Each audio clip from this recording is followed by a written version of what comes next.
Ao contrário da regeneração, o reparo ele vai ser um processo após tecidos danificados, eles vão ser restaurados, mas eles não vão voltar a ser iguais aos que eles eram antes.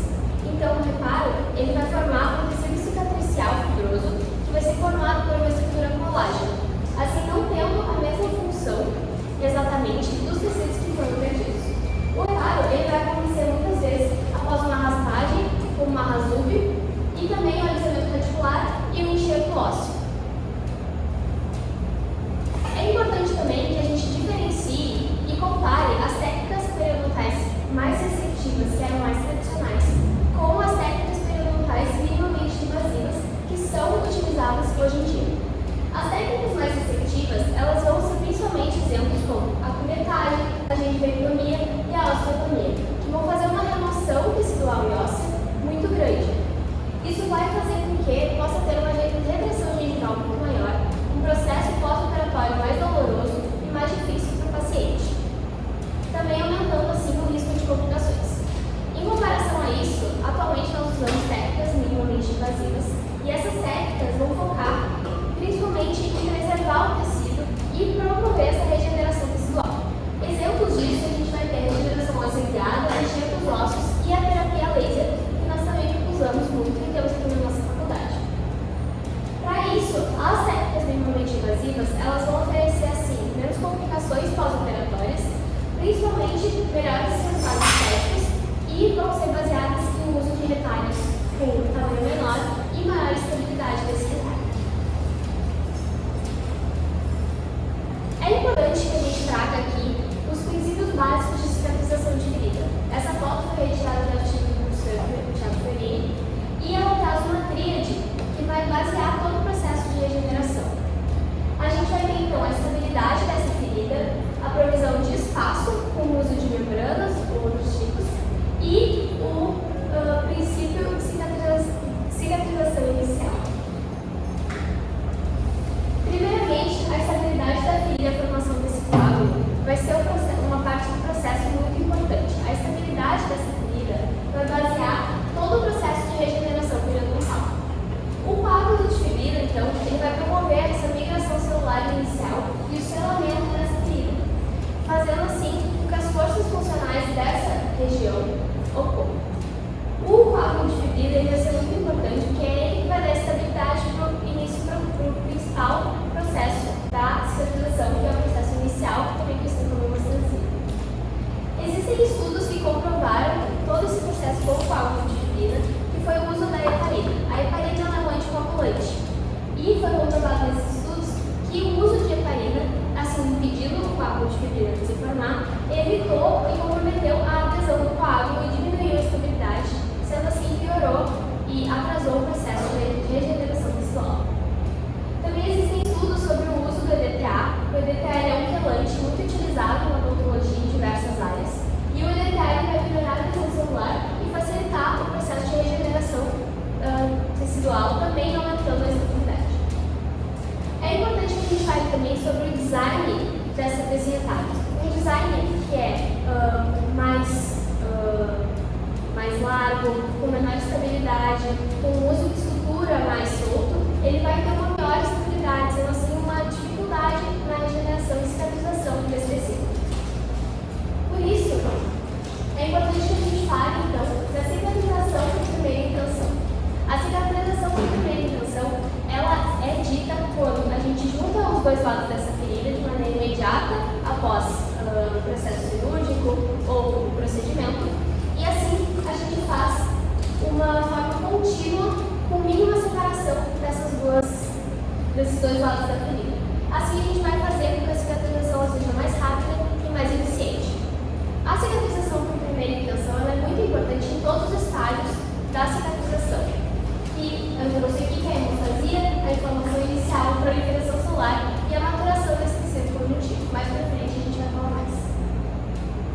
É importante então que o cirurgião dentista escolha materiais de estrutura que sejam adequados para esse procedimento. Eu trouxe aqui três principais materiais do fio de sutura, que a gente pode então falar da seda principal, que é o material mais utilizado aqui na nossa faculdade.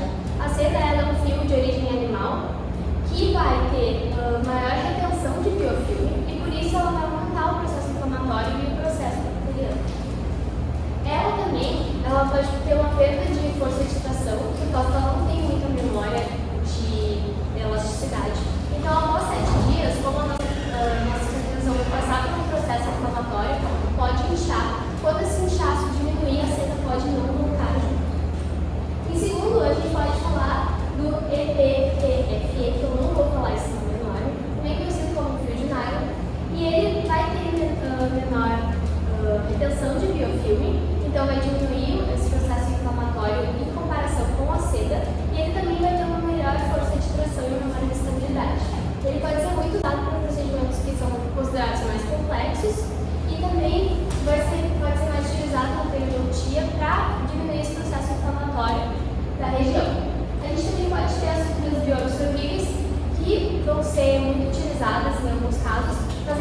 inche ou na hora da cicatrização quando inche, desinche, a gente não tenha tanto essa perda de estabilidade do retalho.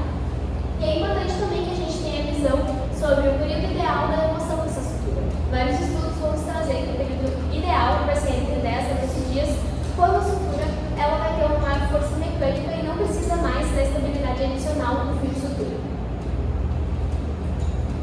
Então eu trouxe aqui a sequência temporal dos eventos superficiais de vida, que foram os passos que eu falei antes. Essas etapas elas são importantes porque o cirurgião dentista tem que ter conhecimento sobre elas para conhecer como o próprio corpo vai cicatrizar e assim pensar no pós-operatório que encaixe e facilite esse processo. O último fator da nossa tríade de cicatrização é a provisão de espaço. A provisão de espaço ela vai ser muito necessária e vai ser utilizada assim barreiras físicas conhecidas como membranas. E essa barreira física ela vai impedir a invasão de células epiteliais para esse local e vai facilitar a regeneração tecidual. Assim, ela vai permitir a proliferação de células mesenquimatosas e também a provisão de espaço ela vai garantir um ambiente livre de obstruções para as próprias células que vão se regenerar poderem proliferar e favorecendo assim a regeneração e a cicatrização. Um fator importante de ser citado sobre as membranas é que na literatura a gente apresenta na literatura do mercado vários tipos de membranas e algumas delas podem não ter tanta resistência. Então é bom que o cirurgião dentista conheça os tipos de membrana para assim ele poder escolher o melhor tipo. Também a gente pode usar biomateriais na regeneração periodontal. Os biomateriais eles vão ser muito bons para ser utilizados em associação com outros tipos de técnicas e também eles vão funcionar como matrizes ou transportadores de fatores de crescimento. Eles podem funcionar juntamente com a membrana e os dispositivos de barreira ou com os enxertos. Eles vão ter então uma baixa taxa de biodegradação e isso pode interferir na formação óssea, porque se o biomaterial permanecer no local, ele vai impedir assim que tenha a provisão de espaço necessária, dificultando essa cicatrização. E os biomateriais devem ser bem selecionados pelo cirurgião dentista para acelerar e não dificultar a cicatrização e a regeneração periodontal. Eu trouxe aqui 4 grandes grupos de biomateriais utilizados. O primeiro grande grupo que a gente pode falar são os autógenos. Eles vão ser obtidos do próprio paciente e vão ser retirados principalmente da mandíbula ou da epiceliana. Eles vão ser altamente biocompatíveis justamente porque eles foram retirados do paciente, vão ter uma baixíssima taxa de rejeição e também eles vão ser muito utilizados porque eles vão ter células viáveis para ocorrer essa regeneração e vão contribuir para o processo de regeneração óssea. Um porém deles é que a coleta ela pode ser mais invasiva para o paciente, fazendo assim com que o tempo de consulta, o tempo de procedimento seja maior. Mas muitas vezes eles facilitam muito mais do que dificultam. Aqui eu trouxe um exemplo do enxerto ósseo autógeno.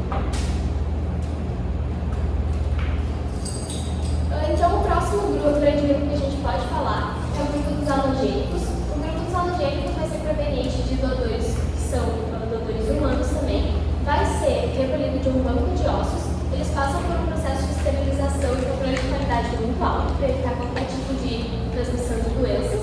Eles vão ser usados quando existe uma baixa disponibilidade do próprio paciente de ser o próprio doador ou quando a quantidade de material que vai ser utilizado no procedimento é muito grande. Eles vão ter uma boa biocompatibilidade também, uma baixa taxa de rejeição, mas deve sempre ter o cuidado com a transmissão de doenças e sempre ter um cuidado muito rigoroso em relação aos protocolos. Aqui a gente pode ver então um exemplo de enxerto ósseo halogênico de um doador humano que foi feito. Outro grande grupo que nós vamos ter então vai ser o grupo dos xenógenos. Eles vão ser originados de outras espécies. Na odontologia a gente vai usar principalmente o dos bovinos e dos equinos. Eles vão ter exemplos como o Baios e o Ceramon, que são os mais utilizados. E também eles vão ter grande facilidade de acesso, vão ser muito biocompatíveis, apesar de serem menos do que os outros. E também eles vão ser osteoconclusivas, então eles vão auxiliar nessa regeneração óssea. xenógenos é que eles podem ter uma biodegradação mais lenta do que os outros materiais. E por isso, eles podem não dar essa provisão de espaço tão necessária para a cicatrização. Aqui a gente tem, então, foi um doador bovino, nesse caso, foi retirado de um artigo e é uma regeneração óssea por um cheiro de xenógeno. O último grande grupo que a gente pode trazer é o grupo dos sintéticos, e o maior exemplo vai ser o beta-cálcio-fosfato, conhecido como beta-PCB. Ele vai ser associado à hidroxiapatita para ser utilizado, é comercializado em formato de pó e vai ser produzido em um laboratório projetado para ter uma boa biocompatibilidade e se parecer ao máximo com o osso que foi originalmente perdido. Eles também vão ser muito biocompatíveis e osteoconducivos, então vão auxiliar na regeneração óssea, e também podem ter uma baixa biodegradabilidade, então ele tem que sempre ser olhado pelo cirurgião dentista para avaliar e perceber qual é o melhor uso. Aqui é o formato que ele é utilizado. Então, a próxima etapa que a gente tem que falar são os fatores de crescimento que são utilizados na regeneração. Os fatores de crescimento, eles vão promover a reparação e a regeneração dos tecidos periodontais que foram danificados. Na literatura, a gente tem um estudo muito abrangente sobre diversos tipos de fatores de crescimento e eles ainda estão sendo estudados. E eles vão promover a diferenciação celular e auxiliar na formação de novos tecidos periodontais. Os primeiros que a gente pode falar são os famosos BMPs, que eles vão ser proteínas morfogenéticas ósseas. Eles vão ser proteínas essenciais para a formação óssea e vão estimular a osteogênese, promovendo assim essa regeneração óssea. Eles vão fazer então auxiliar as células mesenquimatosas a se transformarem em osteoblastos, que são as células que vão promover essa regeneração e essa proliferação óssea. E eles vão ter resultados clínicos muito bons quando utilizados em associação com outras técnicas, como biomateriais. Outro fator de crescimento muito popular na odontologia é o endogain. Ele vai ser a matriz derivada do esmalte, ele é um gel comercializado em formato de gel, e ele vai conter proteínas do esmalte dentário, principalmente a melangenina, que vai fazer então esse processo de diferenciação celular também em osteoblastos e vai promover uma formação de novos tecidos periodontais. Ele também vai aumentar a adesão e vai promover a cicatrização. Ele é o formato que ele é comercializado. Por último, como fator de crescimento, a gente também pode falar das células-tronco, que vão ser fatores de crescimento de células-tronco mesenquimatosas, que é o formato que vai ser utilizado, e elas vão ser provenientes da medula óssea, do tecido adiposo e também da polpa dentária. Elas vão poder se diferenciar.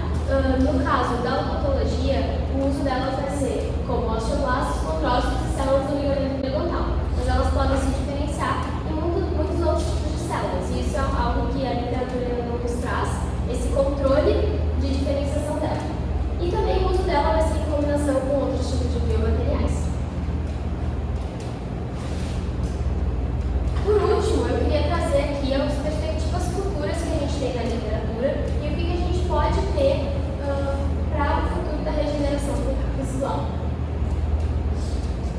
Primeiramente, a gente pode ter então a criação de scaffolds personalizados para cada paciente e cada defeito periodontal específico.